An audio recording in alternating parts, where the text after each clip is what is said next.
I'm just updated, guys, about all of the TV boxes na not related on the manufacturer and not registered on YouTube, and this is what's happened right now.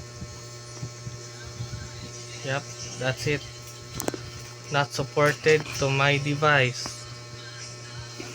So yeah, this is the worst. So sa mga mayroon ganitong na device, puro China lang, mga unbranded Android device.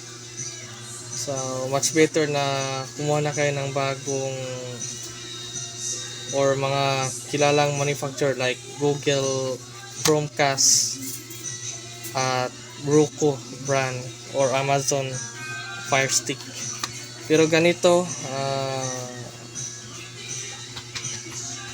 hindi ko alam. Pero kung mayroong mga developers na gumawa ng modifying na kagaya nito, I think magamit pa ito. Pero just for now, yung original na YouTube on Android TV is yon, ganyan na ang nakita ko.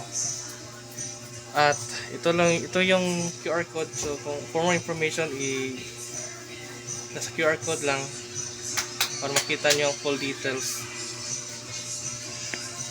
So I think it's time to relax just for a while.